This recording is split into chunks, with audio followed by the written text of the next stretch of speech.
bahwa kualitas seorang Bahar bin Smith ternyata cuma segitu saja.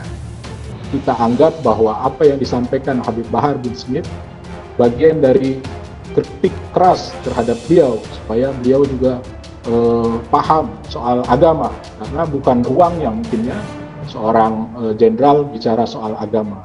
Kok sama si Cecunguk Bahar dikatain bodoh, nggak islami? Anda yang sesat, Pak Bahar. Saya berani bersumpah, Anda yang sesat. Apa yang diucapkan sumpah Pak Dutun benar, dan dia lebih islami daripada Rizik dan Bahar. Saya tidak mau berdoa dengan bahasa Arab karena Tuhan bukan orang Arab. Ya berarti kan menyamakan dengan makhluk. Itu aja. Kalau seandainya Pak Dudung bilang karena Tuhan kita bukan orang Arab tapi Indonesia, tapi Tuhan kita orang Yahudi, tapi Tuhan kita orang Palestina, nah baru salah. Kalau kita bilang Tuhan kita bukan orang Arab, apa yang salah?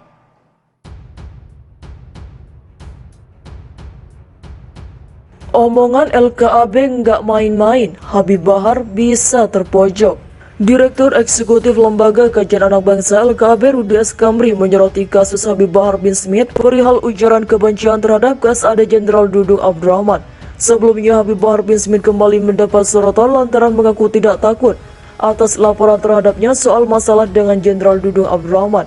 Menurut dia, ucapan Bahar Smith saat ini tidak mempengaruhi pandangan negatif dari publik kepadanya. Setelah ditekan oleh anak buah Jenderal Dudung, Bahar Smith tidak bisa berbuat apa-apa, bahkan terlihat takut menghadapi hukuman, ujar Rudi kepada GNPI.co Jumat. Rudi menjelaskan kalau tidak merasa takut, Habib Bahar bin Smith seharusnya bisa tenang menghadapi laporan terhadapnya. Sebab setelah ada laporan tersebut, perlakuan Bahar Smith berubah jadi lembut. Jika tidak takut masuk penjara, Bahar sebaiknya benar-benar terus memberi narasi menyesatkan soal Jenderal Dudung, tegasnya. Kendati demikian, Rudi melihat Bahar Smith mendadak lupa terhadap isi narasi yang sempat menyudutkan Jenderal Dudung. Kok Bahar Smith tiba-tiba minta pengikutnya mengikuti kebijakan Jenderal Dudung? Kan berbanding terbalik, tutur dia. Menurut dia, sifat asli Bahar bin Smith terungkap usai takut ketika kembali dilaporkan polisi terkait dugaan ujaran kebencian. Ketika dilaporkan polisi, Bahar teriak untuk mengikuti instruksi Jenderal Dudung. Aslinya keluar juga kan, ujar Rudi kepada GNPI.co dari Jakarta Kamis 23 Desember. Rudi menjelaskan meski telah mendukung Jenderal Dudung sekalipun, Bahar terlihat tidak serius karena terdesak. Sebab menurutnya Bahar mencoba lari dari tanggung jawab atas ucapannya sendiri. Ajakan untuk mendukung Dudung itu hanya bohong belaka. Bahar tahu bahwa dirinya tersudut karena sudah dilaporkan ke polisi, jelasnya.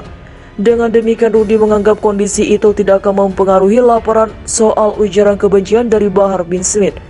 Menurutnya, Bahar sudah sepantasnya bertanggung jawab terkait perbuatannya tersebut. Saya pikir pihak berwajib tidak akan gentar kepada Bahar bin Smith, jadi kita tinggal tunggu saja kelanjutannya, ujarnya. Sebelumnya, Bahar bin Smith diduga melontarkan ujaran kebencian kepada Jenderal Dudung Abdurrahman beberapa waktu lalu. Direktur Eksekutif Lembaga Kajian Anak Bangsa LKAB Rudi Eskamri menduga kritik keras yang kerap dilontarkan penceramah kontroversial Bahar bin Smith kepada Kasada Jenderal Dudung Abdurrahman bukan murni inisiatif Bahar.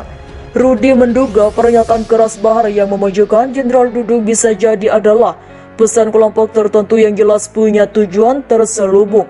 Meski demikian, Rudi tak ingin menduga-duga kelompok yang ia maksud.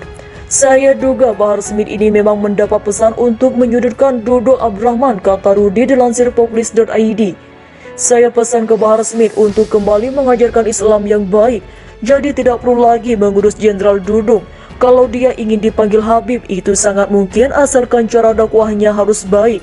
Habib kan harus menenangkan dan membuat teduh umatnya, imbuh Rudi. Terpisah, Habib Zain Asyegaf juga menyatakan hal senada. Menurutnya, Habib Bahar bin Smith maupun Rizik Syihab memang bekerja untuk kelompok tertentu, bahkan kata dia, keduanya menerima keuntungan dari pekerjaan itu. Kalau saya melihat Rizik dan Bahar ini pedagang agama, ada saling menguntungkanlah, ada bonusnya, berarti ada bohirnya lah, ada majikannya sehingga bisa menerima keuntungan, ujar Habib Zain ketika berbincang dengan Rudi Eskamri dikutip Sabtu 25 Desember 2021.